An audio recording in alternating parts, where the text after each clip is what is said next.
Hola compañeros, ¿cómo están?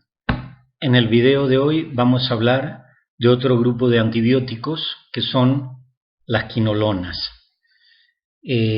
Vamos a empezar hablando, como siempre, del origen y de la estructura química de este grupo de fármacos. La primera quinolona se sintetizó en 1962 y fue el ácido nalidíxico. Luego se introdujeron las quinolonas fluoradas, es decir, quinolonas con un átomo de flúor que son análogos fluorados del ácido nalidíxico.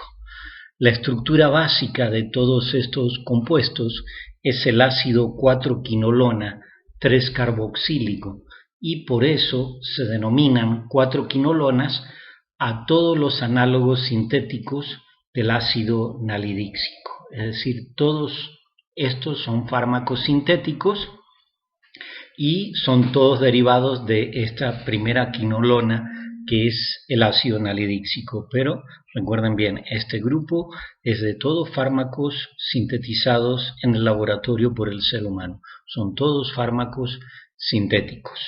Vamos a ver la clasificación de las quinolonas. Las quinolonas las podemos dividir en 4 generaciones.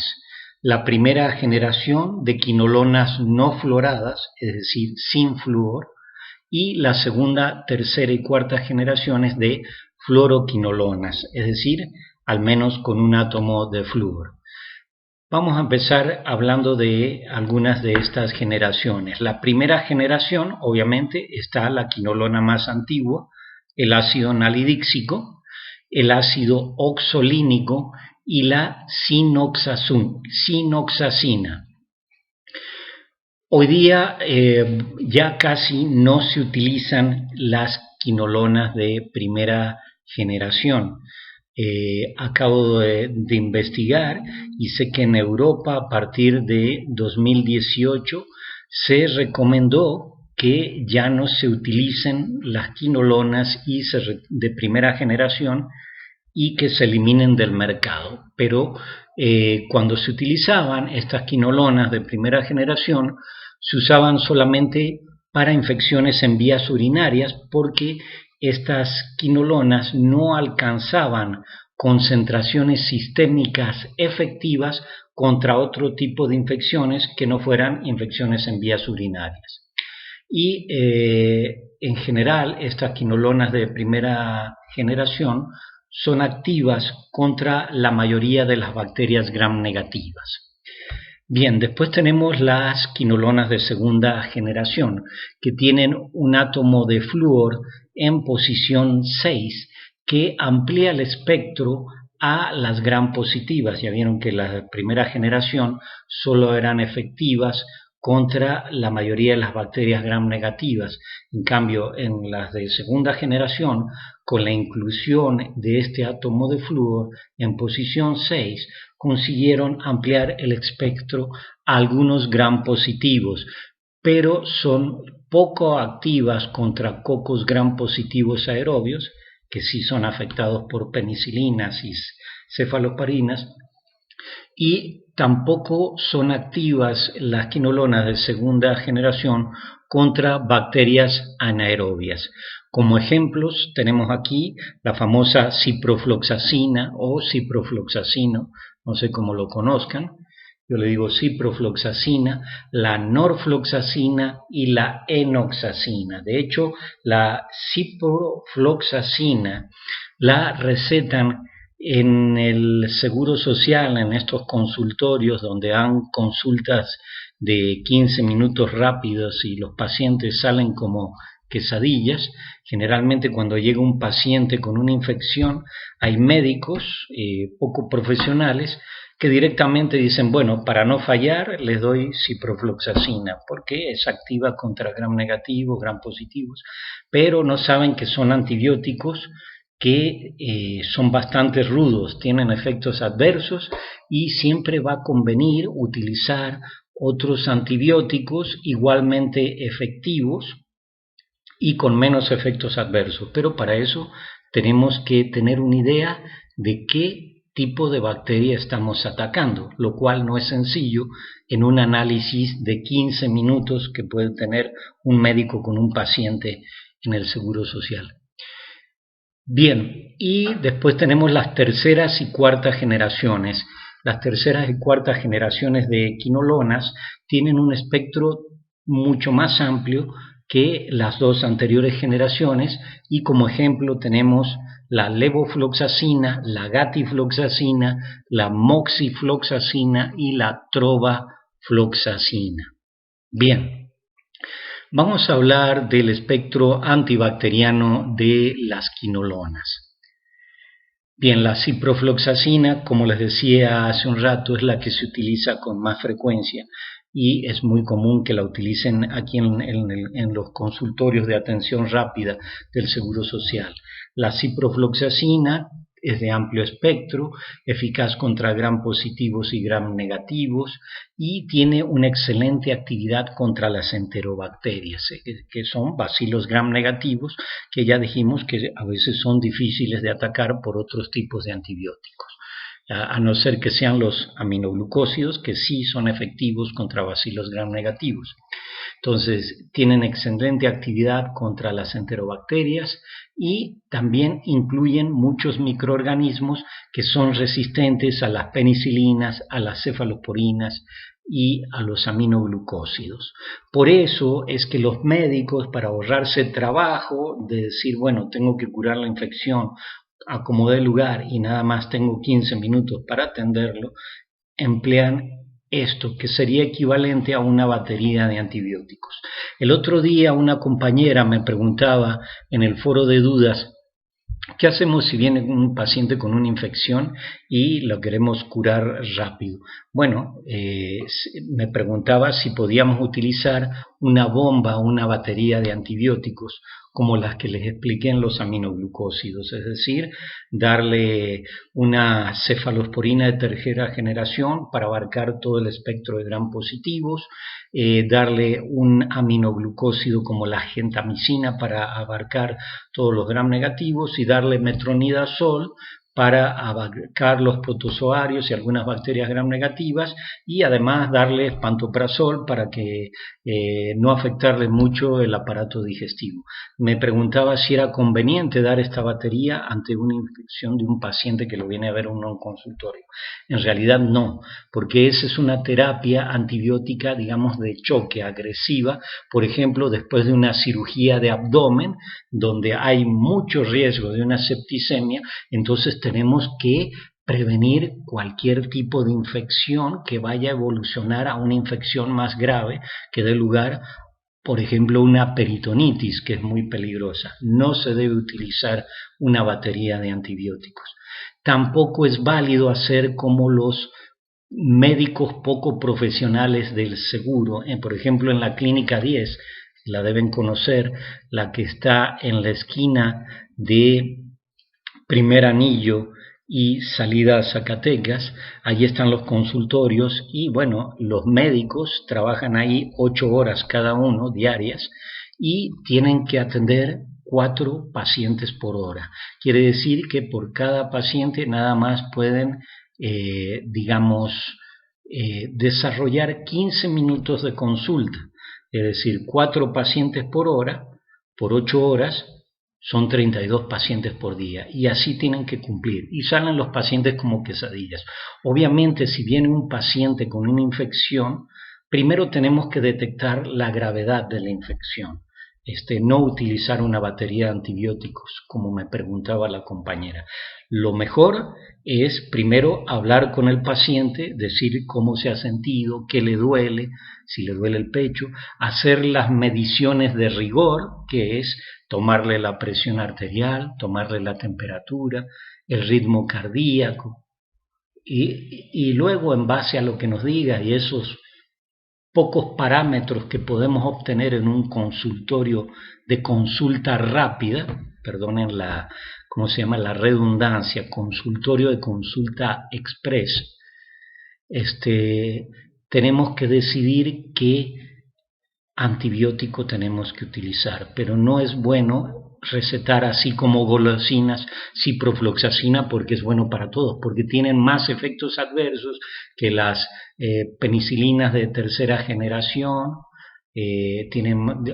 O sea, penicilina de tercera generación me refiero a las penicilinas de amplio espectro, como por ejemplo la amoxicilina, la ampicilina, que son muy efectivas combinadas con ácido clavulánico, o las cefalosporinas de tercera generación, o los aminoglucósidos.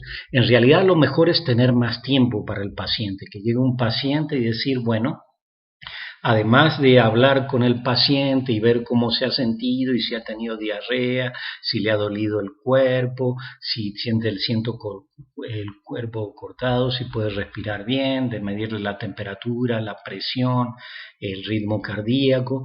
También si hay tiempo es conveniente pues tomarle una muestra de sangre para hacerle la química sanguínea, hacerle un hematograma, y sobre todo si hay tiempo, que requiere más tiempo, mínimo a veces hasta 24 horas, tomar una muestra para el patólogo y hacerle un bacteriograma, para así saber bien qué bacteria vamos a atacar.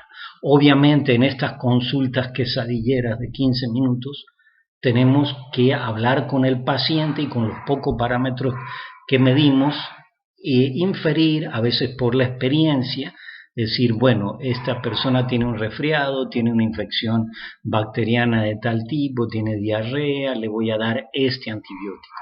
Pero no es malo recetar de un principio ciprofloxacina diciendo voy a cubrir todo el espectro a cambio de muchos efectos adversos.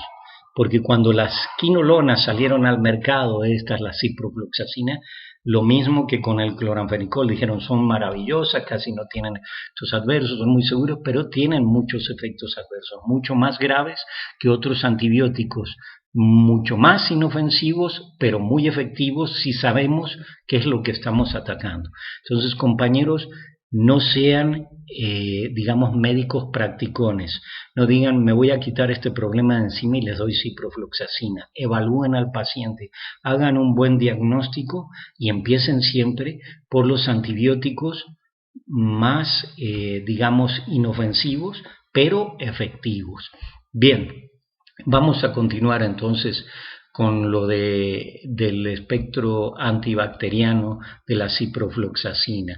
Dijimos que la ciprofloxacina es eficaz contra gram positivos, gram negativos, con muy buena actividad contra las enterobacterias, que son bacilos gram negativos, difíciles de atacar por otros antibióticos como las penicilinas y las cefalosporinas, pero fáciles de atacar por los aminoglucósidos. Y entre los microorganismos que también tienen efecto las quinolonas están incluidos muchos microorganismos que se han vuelto resistentes a penicilinas, a cefalosporinas y aminoglucósidos. Sin embargo, entre los microorganismos gram positivos, solo ciprofloxacina inhibe muy débilmente a los estreptococos y a los neumococos. Y durante el tratamiento prolongado, durante más de 4 o 5 días, los estafilococos desarrollan resistencia. Bien, y aquí viene la trivia, compañeros. La trivia generalmente antes la daba al final, muchas veces al principio, pero ahora la vamos a dar justo en medio. La trivia tiene que ver con este uso exagerado que se ha dado últimamente de las quinolonas por médicos simplistas, practicones, que van a lo fácil, sin tener en cuenta los efectos adversos que pueden tener en los pacientes. Quiero que investiguen lo siguiente y a la primera persona que investigue bien y que ponga una respuesta amplia, concreta y correcta en el foro de dudas se va a llevar un punto en el tercer parcial. La trivia de este tema de quinolonas es la siguiente, apúntenlas bien. Nuevas restricciones de uso de las quinolonas y fluoroquinolonas de administración sistémica. Va de nuevo, les repito, nuevas restricciones de uso de las quinolonas y fluoroquinolonas de administración sistémica. Y les doy un dato, un tip. Busquen lo siguiente, recomendaciones del Comité para la Evaluación de Riesgos en Farmacovigilancia Europeo.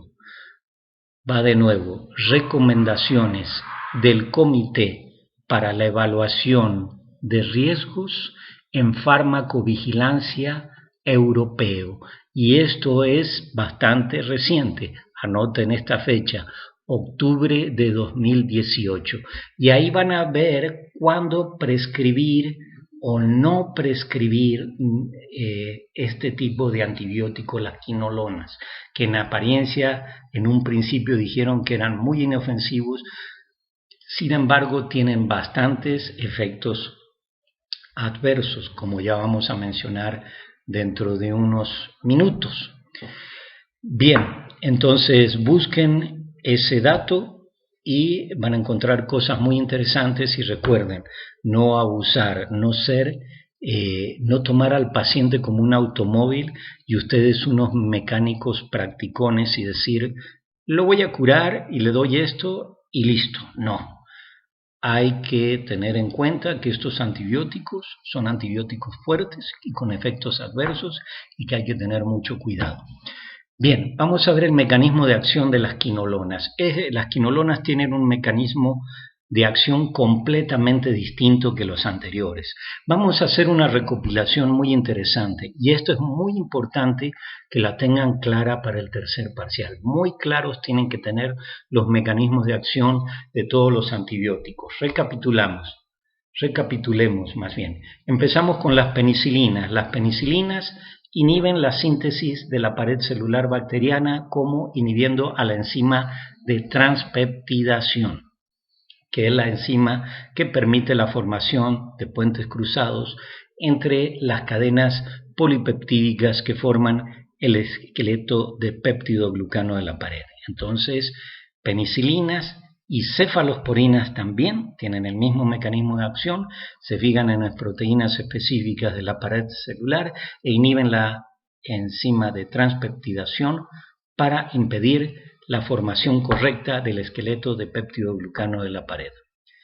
Vamos con las sulfonamidas. Bueno, inhiben la síntesis de ácido fólico bacteriano. ¿Cómo?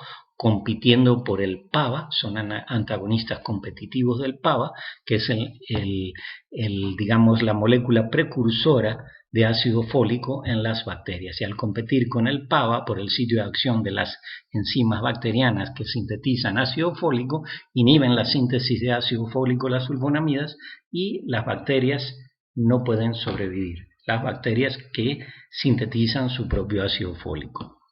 Después tenemos los macrólidos y el cloranfenicol. Los dos, macrólidos y cloranfenicol, inhiben la síntesis de proteínas uniéndose de forma reversible a la subunidad 50S del ribosoma bacteriano, ¿sí? Impidiendo la translocación del peptidil tRNA del sitio A al sitio P, y así impiden la elongación del péptido.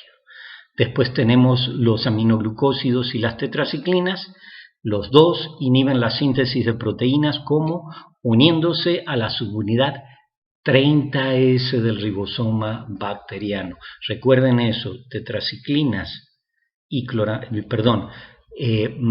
macrólidos y cloranfenicol inhiben la síntesis de proteínas uniéndose a la subunidad 50S del ribosoma bacteriano, y aminoglucósidos y tetraciclinas inhiben la síntesis de proteínas bacterianas uniéndose a la subunidad 30S del ribosoma bacteriano.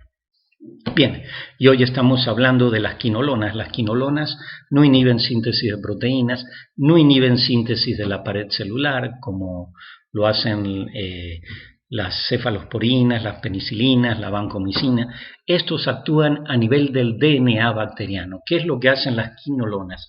Las quinolonas bloquean la síntesis bacteriana de DNA inhibiendo a dos enzimas, la DNA girasa y la topoisomerasa 4. ¿Qué es lo que hace la DNA girasa? La DNA girasa es la que permite la relajación del DNA superenrollado de las bacterias y también de los ribosomas, del genoma eucarionte también es lo mismo.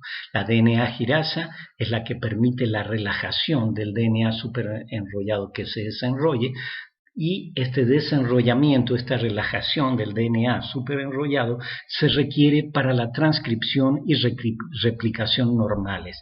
¿Qué es la transcripción? Bueno, la transcripción es la que lleva a cabo la RNA polimerasa, la síntesis de una cadena de RNA complementaria a una de las cadenas de la doble hélice de DNA. La RNA polimerasa sintetiza una hebra de RNA complementaria a una de las dos cadenas de DNA y luego esa cadena de RNA mensajero va directamente a los ribosomas del retículo endoplásmico rugoso para la síntesis de una proteína específica. Eso es la transcripción, la síntesis de una molécula de RNA a partir de que sea complementaria a una de las cadenas del DNA y es llevada a cabo por la RNA polimerasa. Mientras que la replicación se trata de la duplicación del DNA que se requiere para la mitosis, para la formación de dos células hijas con sus respectivas carga genética. Eso lo hace la DNA polimerasa, que sintetiza dos cadenas complementarias a las dos cadenas de DNA de la célula madre. Van a salir dos cadenas de DNA complementarias al DNA materno, digamos, para producir dos dobles hebras de DNA, ¿sí? Y eso es muy común durante la mitosis. Luego, ese material genético replicado forma la estructura de los nuevos cromosomas que migran hacia los polos durante la mitosis. Migran por los filamentos del uso acromático hacia los centros celulares o centrómeros que están ubicados en los polos de las células. Entonces, así actúan las quinolonas. Inhiben a la DNA girasa e impiden la relajación del DNA superenrollado y no se puede llegar a cabo la transcripción para generar RNA mensajero ni la replicación para generar nuevo DNA para las células hijas de manera normal. No hay transcripción ni replicación normales si no hay relajación del DNA superenrollado debido a la inhibición de la DNA girasa por las quinolonas. Y la otra enzima que inhibe las quinolonas es la topoisomerasa 4. ¿Qué hace la topoisomerasa 4? La topoisomerasa 4 lo que permite es la separación del DNA cromosomal que se replicó a las células hijas durante la división celular, durante la mitosis. Ustedes ya habrán estudiado bien el proceso de mitosis. Se recuerdan que hay una profase, anafase, metafase y telofase. En un principio se condensan las cromátidas, se hacen visibles los cromosomas al microscopio y viene el proceso de replicación del DNA que se lleva a cabo por la DNA polimerasa. Una vez que se sintetizaron las cadenas de DNA complementarias y hay dos nuevas digamos cromosomas, el de la célula madre y la célula hija, se tienen que separar esos cromosomas y eso lo permite la topoisomerasa 4, permite durante ese proceso de mitosis, de separación del material genético de migración hacia los polos, se lleva a cabo a través de la acción de esta enzima, la topoisomerasa 4. Entonces la inhibición de la topoisomerasa 4 por las quinolonas interfiere con la separación del DNA cromosomal que se acaba de replicar para que migre correctamente a las células hijas durante la mitosis. Bien, vamos a ver los mecanismos de resistencia bacteriana a las quinolonas. Bien, las bacterias pueden tener una o más mutaciones que alteren el sitio de unión de la quinolona en la enzima diana, es decir, el cromosoma bacteriano puede sufrir una mutación para dar lugar a una enzima que esté alterado el sitio de unión de la quinolona, es decir, o la DNA girasa o la topoisomerasa 4 van a tener una alteración en el sitio de fijación de las quinolonas que van a impedir que las quinolonas puedan inhibir a las enzimas y por lo tanto las bacterias van a sobrevivir a las quinolonas si hay unas mutaciones que alteran el sitio de unión de las quinolonas en estas enzimas que son blanco de las quinolonas. También puede haber una mutación en el cromosoma bacteriano que dé lugar a una disminución de la permeabilidad a las quinolonas en la bacteria, es decir, que puedan sintetizar a través de una mutación proteínas de membrana o glucoproteínas de membrana, glucopéptidos membranales, que dificulten la entrada de la quinolona desde el exterior hacia el interior de la bacteria. Y el tercer mecanismo de resistencia a la quinolona sería el transporte activo de la quinolona hacia el exterior de las bacterias, como a través de bombas proteínicas que con gasto de energía expulsan las quinolonas al exterior de las bacterias. Bombas de flujo por transporte activo, con gasto de energía. Esos son los tres mecanismos de resistencia bacteriana a las quinolonas. Bien, vamos a ver los usos clínicos de las quinolonas. Infecciones en las vías urinarias. Ya les mencioné que las de primera generación solamente se utilizaban en infecciones de vías urinarias porque no alcanzaban concentraciones sistémicas efectivas contra otro tipo de infecciones. Sin embargo, hoy en día, como van a revisar algunos que vayan a hacer esta tarea, ya casi están eliminadas del mercado en Europa y no sé si en los Estados Unidos, y no he averiguado si aquí en México los han eliminado, pero se recomienda ya no utilizar ácido nalidíxico, ni ácido oxolínico, ni quinolonas de primera generación en infecciones de vías urinarias. ¿Por qué? Teniendo en cuenta que los riesgos de toxicidad son mayores que los beneficios que puedan proporcionar estos fármacos en infecciones de vías urinarias. También hay algunas que se utilizan en las diarreas bacterianas, hay otras quinolonas que se utilizan para infecciones respiratorias como la ciprofloxacina, la otitis externa invasiva por Pseudomonas aeruginosa, en la osteomielitis crónica por bacilos gram negativos. También se utilizan quinolonas para erradicar la Salmonella typhi en pacientes portadores de Salmonella typhi. Se utilizan en infecciones gonocócicas, en la prostatitis bacteriana, en la uretritis, en la cervicitis, en el carbunco, etc. Si echan para atrás los apuntes y buscan en cefalosporinas y en penicilinas de tercera generación, van a ver que hay algunas que son efectivas contra cervicitis, uretritis, carbunco, etc. Por eso les digo, siempre hay que valorar algunos fármacos que son tan efectivos como las quinolonas y que tienen menos efectos adversos. Y bien, vamos a ver los efectos adversos que los tomé de la literatura, de los libros que si ustedes estudian. A lo mejor ustedes tienen la última versión del Goodman y Gilman o la última versión del Capsule y tendrían que revisar esos efectos adversos, pero en libros de hace 4 o 5 años o 3 años atrás decían que los efectos adversos de las quinolonas son infrecuentes y en general son leves y desaparecen al dejar de administrar el fármaco. Hoy en día cada vez esto está más en discusión. Pero en fin, vamos a seguir hablando luego de esto quizás.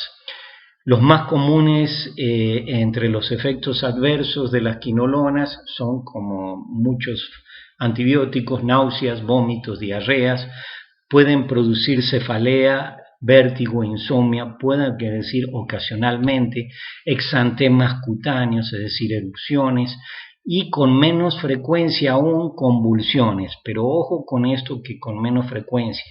Cada vez se han detectado más casos de convulsiones causados por quinolonas, también diferentes tipos de dolores musculares, de dolores en articulaciones. Pero bueno, lo de las convulsiones en un principio se les asoció con enfermedades del sistema nervioso central o al uso simultáneo de teofilina o de AINE.